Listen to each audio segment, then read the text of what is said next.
¿Por qué sigues llevando un negocio tan inestable en ese viejo apartamento para siempre? ¿Por qué no consigues ya un trabajo de verdad, Alicia? Te lo digo por tu propio bien. Solo las palabras que mi hermana menor, Valeria Morales, soltó mientras jugaba ociosamente con su copa de cristal, resonaron en la sala. Este era un comedor privado en un restaurante de lujo que a mi madre, Natalia Morales, le encantaba frecuentar. Habían pasado 6 años desde que mi padre murió, y cada reunión familiar se había convertido inevitablemente en un lugar donde mis supuestos fracasos eran asumidos y ridiculizados sin piedad. Valeria había sido ascendida recientemente a asociada senior en uno de los bufetes de abogados más prestigiosos de Guadalajara. Vestida con un traje sastre azul marino perfectamente entallado, con el pelo peinado de forma inmaculada y una sonrisa triunfante en los labios, era la viva imagen del éxito. Para ella, el éxito significaba títulos visibles y un estatus que despertaba la envidia de todos a su alrededor. Valeria tiene razón. ¿Cuánto tiempo piensas aferrarte a ese apartamento? Mi madre me miró con una mirada fría y cortante. Los 600.000 pesos que te dejó tu padre. Se suponía que los usarías como capital para empezar tu negocio. Sin embargo, todavía no ha mostrado ningún resultado.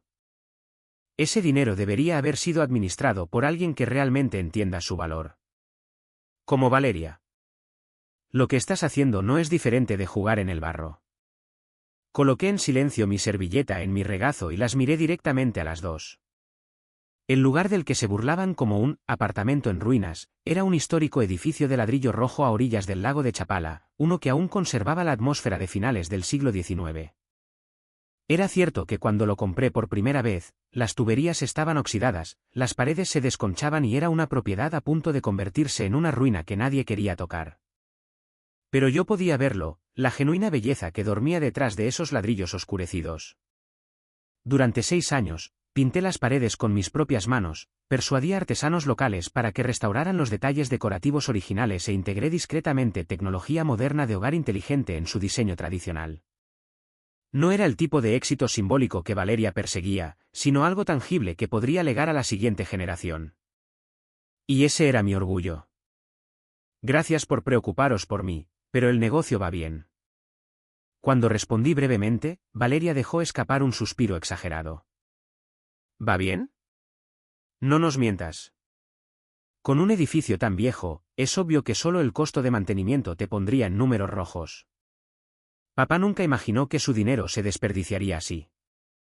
Eso fue un préstamo, y ni siquiera muestras intención de devolverlo. ¿Un préstamo? Fruncí el ceño. Cuando mi padre me entregó ese dinero, me miró directamente a los ojos y dijo esto es una inversión en tu sueño. Por supuesto, no hay necesidad de devolverlo. Haz realidad el camino en el que crees. Pero mi madre y Valeria claramente no lo veían de esa manera. Así es. Es una deuda perfectamente legítima, Alicia, dijo mi madre, como para remachar la idea. Tenemos pruebas de ello. ¿Sabes? Deberías conocer tu lugar. ¿No crees que la mejor manera de corresponder a tus padres, antes de que te avergüences aún más, es vender ese apartamento y dejar que Valeria se encargue de la gestión de activos? No se me escapó el inconfundible destello de posesividad que brillaba en lo profundo de los ojos de Valeria. No quería ayudarme, simplemente quería arrastrarme como una fracasada y demostrar que solo ella era la única heredera legítima de la familia.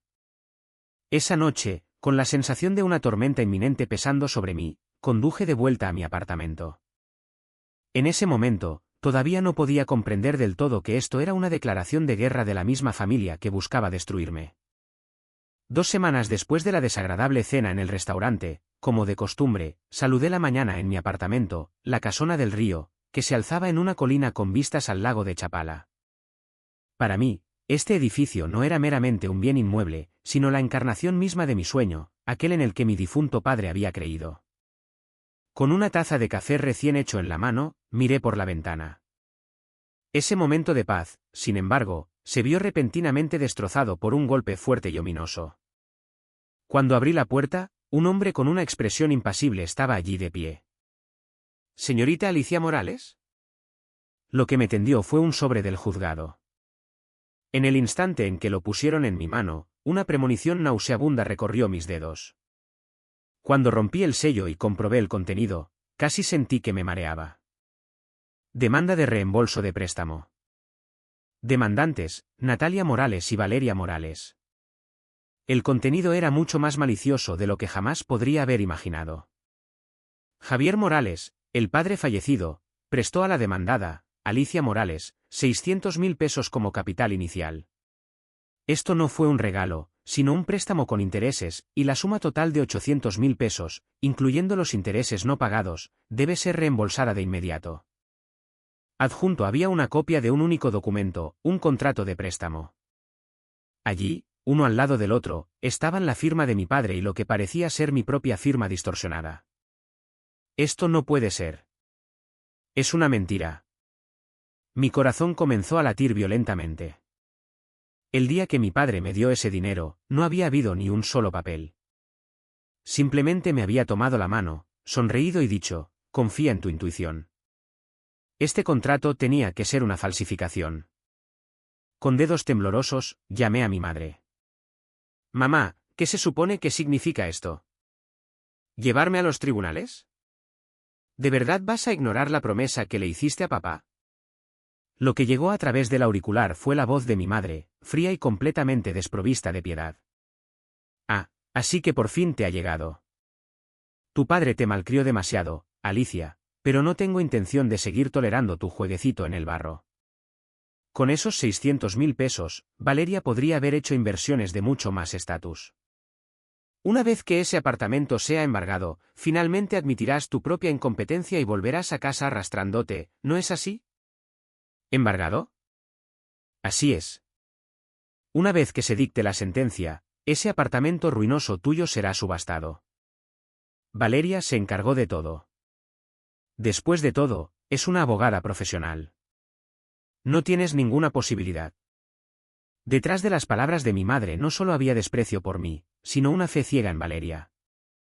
Valeria interpretaba a la perfección el papel de la hija exitosa que mi madre deseaba, mientras conspiraba a sus espaldas para quitármelo todo. Entonces, lo entiendo. Si vais a llegar tan lejos, entonces yo también me prepararé para luchar. No te hagas la valiente. Ni siquiera te queda dinero para contratar a un abogado. Escupió las palabras y colgó el teléfono.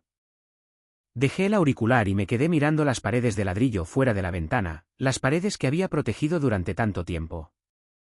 Lo que mi padre me dio no fueron solo 600.000 pesos en efectivo. Me dio el orgullo de valerme por mí misma.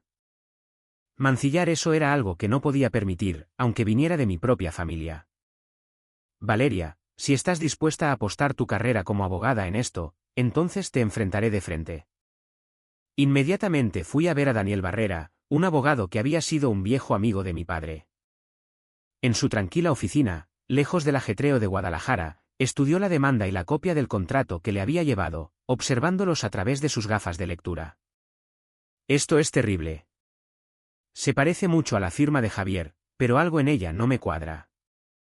Daniel se reclinó profundamente en su silla y dejó escapar un suspiro. El bufete al que pertenece Valeria es conocido por usar cualquier medio necesario para ganar. Ella está especialmente desesperada por demostrar que es la líder de la familia a través de este caso. Probar que estos documentos son falsos no será tarea fácil.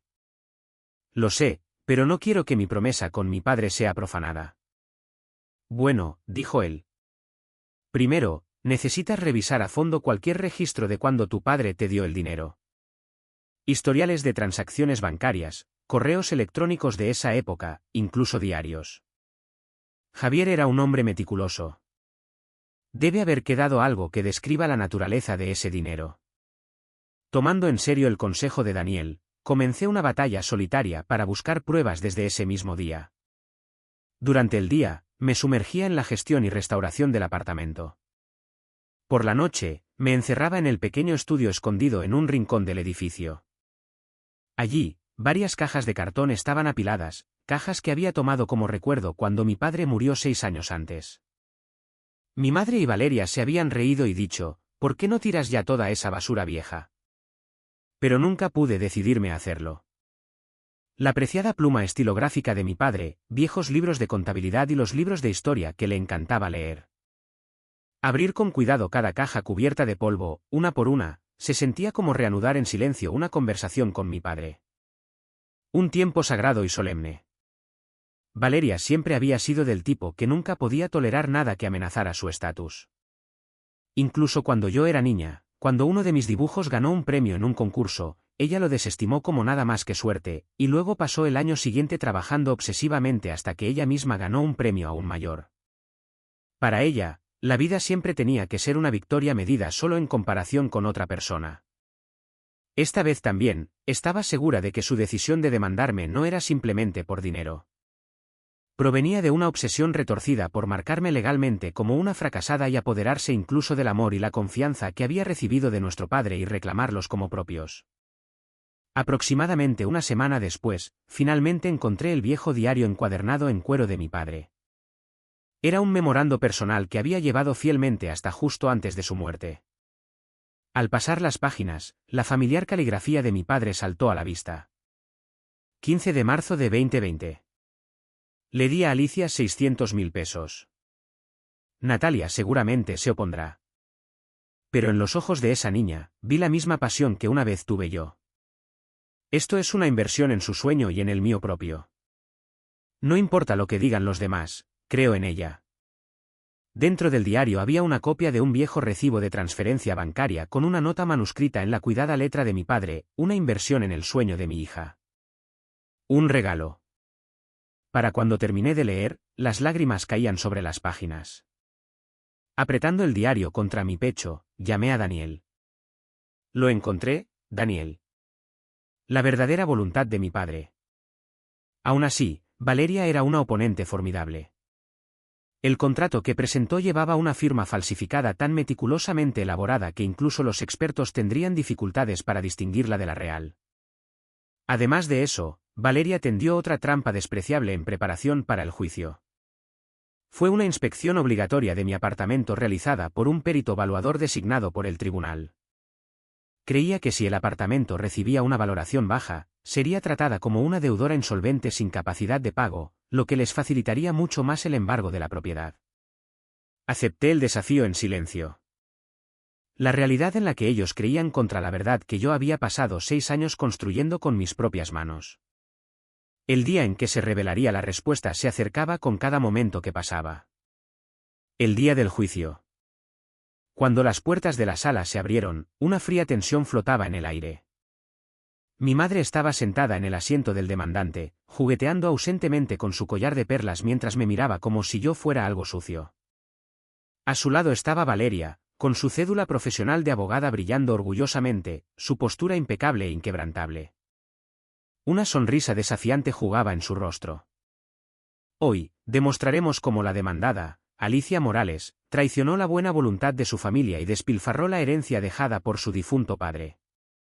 La voz de Valeria Morales resonó claramente por la sala. Su argumento era fluido, apasionado y tenía una fuerza convincente que atraía a todos los que escuchaban. Sostuvo el supuesto contrato de préstamo dejado por mi padre como prueba e insistió en que yo nunca había pagado la deuda ni una sola vez, eligiendo en cambio huir de mi obligación. Mi padre, Javier Morales, era un hombre de negocios estricto. De ninguna manera le habría entregado la enorme suma de 600.000 pesos a una hija que estaba desempleada en ese momento sin esperar nada a cambio. Este contrato es prueba de su juicio racional. Y sin embargo, la demandada pagó esa amabilidad con traición, invirtiendo el dinero en un inmueble sin valor y ahora al borde de la quiebra sin perspectivas de pago. Valeria se giró hacia mí una vez y lanzó sus palabras con abierto desprecio. Alicia, tu ilusión llamada, sueño, termina aquí hoy. El juez dirigió su mirada hacia mí. Abogado de la defensa, ¿tiene alguna refutación? A mi lado, Daniel Barrera se levantó en silencio. Sí, su señoría. Negamos categóricamente la autenticidad del contrato presentado por los demandantes. Además, presentaremos pruebas irrefutables que demuestran claramente la verdadera intención del difunto Javier Morales. Daniel presentó el diario de mi padre que yo había descubierto, junto con el recibo de la transferencia bancaria. Los demandantes han usado la frase, un hombre de negocios estricto, pero lo que el padre de mi cliente valoraba por encima de todo era la confianza. Por favor, miren la entrada del 15 de marzo en este diario. Además, el campo de concepto en el registro de la transferencia bancaria contiene claramente la palabra regalo, escrita de puño y letra del padre. ¿Hay alguna prueba más clara que esta? Por un breve momento, la expresión de Valeria se congeló, pero rápidamente soltó un bufido despectivo. Su señoría, un diario viejo como ese podría ser fácilmente fabricado. Sin embargo, el contrato que poseo lleva una firma legalmente vinculante. Debería ser obvio cuál de los dos merece su confianza. Entonces, hablemos de esa firma. Daniel sacó otro documento. Encargamos a uno de los peritos calígrafos más importantes del país que examinara la firma del contrato presentado por los demandantes. La conclusión fue que, si bien los hábitos de escritura se asemejan mucho a los del difunto, la presión de la pluma y la acumulación de tinta difieren de sus patrones habituales, lo que lleva a la evaluación de que era muy probablemente una falsificación producida con una precisión excepcional. Un murmullo recorrió la sala. Pude ver cómo el color desaparecía del rostro de Valeria. Su orgullo, su estatus como abogada y su convicción de que solo ella era la heredera legítima, todo comenzó a desmoronarse audiblemente. Sin embargo, el juez permaneció tranquilo. La credibilidad de las pruebas documentales requiere una cuidadosa consideración. Ahora bien, en relación con esta demanda, el tribunal ha recibido el informe de la evaluación ordenada por el Tribunal de la Propiedad de la demandada. Revisemos su contenido aquí también. Valeria se enderezó de inmediato, como para ocultar su agitación momentánea. Todavía estaba convencida de su propia victoria. Después de todo, para ella, ese apartamento no era más que un edificio ruinoso y sin valor. Creía que si a la propiedad se le daba una valoración baja, mi capacidad de pago sería negada. Y sin importar si el contrato era genuino o no, yo sería acorralada y marcada como una fracasada. Sí, su señoría, dijo ella. Por favor, proceda a leer el valor de ese edificio, que no es mejor que la basura. Eso debería dejar aún más claro quién dice la verdad. Valeria me miró con una expresión triunfante. La sala cayó en un silencio pesado y mortal. El informe estaba en las manos del juez. Era la evaluación oficial preparada por un perito designado por el tribunal. Valeria intercambió miradas de confianza con mi madre, sentada a su lado. El perito subió al estrado de los testigos. Ahora informaré los resultados de nuestra investigación.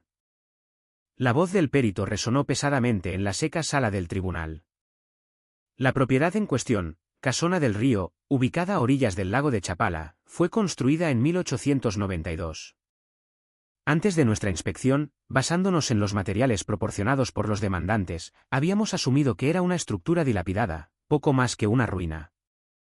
Sin embargo, lo que nuestro equipo de inspección in situ encontró fue una escena que solo podría describirse como un milagro en el mercado inmobiliario actual. La ceja de Valeria se crispó. La demandada, Alicia Morales, pasó 6 años llevando a cabo una renovación completa de este edificio histórico. El ladrillo rojo exterior fue reconstruido usando un mortero mezclado para replicar la composición original del siglo XIX, y los vitrales de la entrada fueron restaurados por un taller de estilo vitralista tapatío. Aún más notable es el interior. Sin comprometer de ninguna manera el diseño tradicional, se han incrustado paneles de aislamiento térmico y acústico de última generación dentro de las paredes, y se ha instalado un sistema de hogar inteligente de primer nivel en cada unidad. El perito pasó una página del informe y se ajustó las gafas. De particular interés es el historial de ocupación de la propiedad. Este edificio de apartamentos ha ganado una popularidad extraordinaria entre la élite y los artistas de Jalisco como un refugio secreto conocido de boca en boca. La tasa de ocupación actual es del 100%. La lista de espera ahora incluye a más de 50 posibles inquilinos. Los ingresos anuales por alquiler, calculados como beneficio neto después de gastos, ascienden a la asombrosa cifra de 4.2 millones de pesos.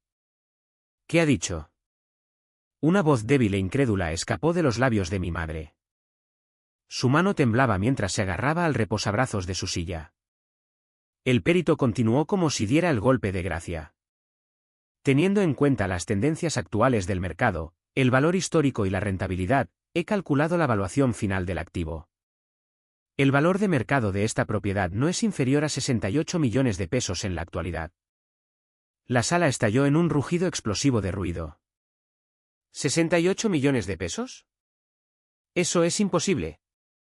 Valeria se puso de pie de un salto, soltando un grito que sonaba más a alarido que a algo propio de una abogada. Esto tiene que ser algún tipo de error. No hay forma de que un lugar tan viejo, un edificio que parece embrujado, pueda valer tanto. Ella no es más que una fracasada. Se suponía que había tirado el dinero de papá directamente a la basura. Me levanté lentamente. Antes de que Daniel pudiera detenerme, di un paso adelante por mi cuenta y crucé la mirada con mi hermana, que gritaba con voz temblorosa. Valeria, ¿nunca viste nada, verdad? Mi voz tranquila cortó sus gritos y resonó en toda la sala. ¿Alguna vez has intentado imaginar lo que estaba haciendo en ese lugar del que te burlabas y llamabas casa embrujada? Durante 6 años, bajé al sótano de ese apartamento todos los días y luché con diagramas de fontanería de 130 años de antigüedad, incluso en las heladas noches de invierno, cubierta de hollín. Pulí los ladrillos originales uno por uno con mis propias manos, con cuidado de no dañarlos. Mientras tú tomabas café elegantemente en una oficina de lujo, yo estaba ahí fuera, bajo el viento frío del lago, ajustando el ángulo de cada teja una por una. Pude ver cómo el color desaparecía rápidamente del rostro de Valeria. Cuando iniciaste esta demanda, decidí no decir nada a propósito. Me convenía que creyeras que era una fracasada.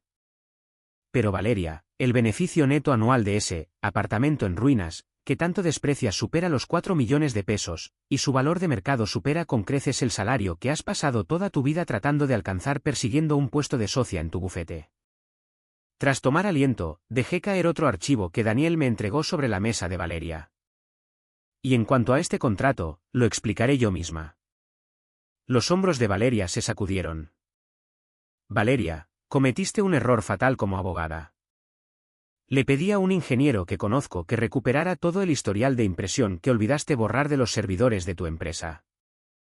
Y ahí estaba, los datos de registro de hace 3 meses que mostraban que usaste la impresora multifunción de la oficina para escanear la firma de papá y producir este contrato falsificado. ¿Qué? ¿Por qué tienes algo así? Porque sabía lo cruel que podías llegar a ser cuando se trataba de proteger tu estatus. Usar la firma de papá para incriminarme. Valeria, al esforzarte tanto por ganar contra mí, cruzaste una línea que una abogada nunca debe cruzar. Me volví hacia mi madre, que estaba sentada con la boca entreabierta, como si hubiera visto un fantasma. Y tú, mamá, también seguiste las mentiras de Valeria. Pero qué lástima. Lo que construí durante estos últimos 6 años no es un sueño barato que pudierais arrebatar. Es un éxito inquebrantable, uno que vuestra imaginación ni siquiera puede empezar a alcanzar. Valeria se desplomó débilmente en su silla, y el traje que una vez fue perfecto ahora estaba húmedo por el sudor de la desesperación. La luz arrogante en sus ojos se había desvanecido, reemplazada por un torrente de miedo mientras su carrera comenzaba a desmoronarse ante ella. El juez golpeó el mazo con fuerza. Orden. Demandada Alicia Morales, las pruebas que ha presentado sugieren hechos de la máxima gravedad. Todas las miradas en la sala se volvieron y atravesaron a Valeria al mismo tiempo. Ya no había escapatoria. Después de alternar su mirada entre el contrato presentado por Valeria y los datos de registro de la impresora multifunción que yo había presentado, el juez fijó a Valeria con una mirada fría e inflexible. Abogada de los demandantes, Valeria Morales, se le sospecha de haber cometido uno de los actos más aborrecibles para cualquiera en la profesión legal, la fabricación de pruebas presentadas ante este tribunal. Este asunto va mucho más allá de una mera disputa financiera familiar y constituye un grave desafío a la integridad del Poder Judicial.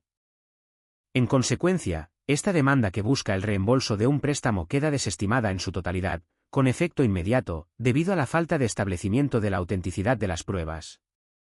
En el momento en que esas palabras resonaron en la sala, Valeria se desplomó en su silla como una marioneta a la que le hubieran cortado los hilos. Pero el juez no había terminado. Además, señorita Valeria Morales, sus acciones pueden constituir delitos penales, incluyendo falsificación de documento privado y fraude procesal. Este tribunal remitirá todos los materiales relacionados a la Fiscalía competente y solicitará que se considere la presentación de cargos penales. Además, se presentará una recomendación formal al Colegio de Abogados del Estado solicitando medidas disciplinarias en su contra. Cargos penales. Medidas disciplinarias, murmuró Valeria las palabras con voz hueca. El estatus de abogada, en el que había apostado toda su vida, se le escapaba de entre los dedos. Su rostro estaba desprovisto de color y ninguna palabra de refutación salió de sus labios temblorosos. Cuando el juicio terminó y salí al pasillo, lo encontré lleno de parientes que habían estado esperando ansiosamente mi derrota. Pero las palabras, 68 millones de pesos, y fabricación de pruebas, que se habían filtrado de la sala, habían cambiado por completo su postura. «Alicia». Una tía corrió hacia mí con una sonrisa que cambió instantáneamente como la palma de una mano. «Pensar que habías convertido ese apartamento en algo tan valioso. Siempre supe que eras la hija de Javier. No teníamos idea de que Valeria fuera capaz de algo tan terrible». «Así es, Alicia. Si alguna vez tienes problemas, siempre debes confiar en tu familia. Incluso mis primos, que momentos antes se habían negado a mirarme a los ojos, ahora se agolpaban a mi alrededor como hormigas en un azucarero. Lo que vi en sus ojos no fue respeto por mí, sino deseo por la cifra de 68 millones de pesos, que flotaba detrás de mí. Miré en silencio cada uno de sus rostros. Luego hablé con claridad. Todos, no os confundáis. No necesito ninguna de vuestras ayudas. Cuando estaba puliendo ladrillos sola, ¿alguno de vosotros me echó una mano? Habéis venido hoy aquí para reíros de mi fracaso, ¿no es así? Si ese es el caso, entonces por favor, interpretad ese papel hasta el final. Mientras mis parientes guardaban silencio, me puse delante de mi madre y de Valeria, que estaba allí de pie, tambaleante. Mi madre tenía una expresión asustada. Alicia, dejarás que tu madre alquile una habitación en ese apartamento, ¿verdad? Con Valeria sí, ¿cómo se supone que vamos a vivir a partir de ahora? Mamá, hace un momento, me llamaste hija incompetente e intentaste quitarme mi casa, lo dije con una voz tan fría que me sorprendió incluso a mí. No soy de tu propiedad, y no recibirás ni un solo centavo de beneficio de mí. Este es el final. No vuelvas a contactarme nunca más. Alicia, espera. Yo, dejando atrás el grito de mi madre, salí del juzgado sin mirar atrás ni una sola vez. 6 meses después, un artículo de fondo apareció en la portada de la edición dominical de El Universal. Guardián de la historia, la joven emprendedora que transformó una ruina en Chapala en una de las propiedades de lujo más exclusivas de México. El artículo mostraba fotografías de la bellamente restaurada casona del Río, junto con un relato detallado de mi enfoque para preservar el valor histórico mientras maximizaba la rentabilidad a través de tecnología de vanguardia. La lista de espera para mi propiedad se hizo aún más larga, y entre celebridades y magnates de la tecnología que esperaban mudarse, obtener mi aprobación se había convertido en un símbolo de estatus en sí mismo. A medida que mi propia vida se volvía más brillante, Daniel me contó que la situación de mi madre y Valeria era sombría y fría. Valeria había sido inhabilitada permanentemente para ejercer la abogacía, y se decía que el importante bufete al que perteneció estaba considerando una demanda por daños y perjuicios, citando daños a su reputación. Y la mansión que mi madre había atesorado por encima de todo fue subastada para cubrir las enormes costas legales y pagos de compensación de Valeria. Me dijeron que las dos se mudaron a un viejo apartamento de alquiler en los suburbios. Al parecer, era un lugar tan húmedo y estrecho que hacía que su antigua costumbre de burlarse de mi apartamento como una choza en ruinas sonara a chiste de mal gusto. Para mujeres que habían vivido del estatus y el lujo como su principal alimento, la vida allí debía ser más dolorosa que la propia muerte. Nunca quise venganza. Simplemente habían intentado convertir el amor de mi padre en dinero y pisotear mi orgullo. Como precio por ello, terminaron pasando el resto de sus vidas experimentando la existencia de más bajo nivel que tanto habían despreciado. Habiendo roto las cadenas llamadas familia, y ganado la fuerza para creer en mí misma, construí mi propio lugar en el mundo con mis propias manos, tal como mi padre creyó que lo haría.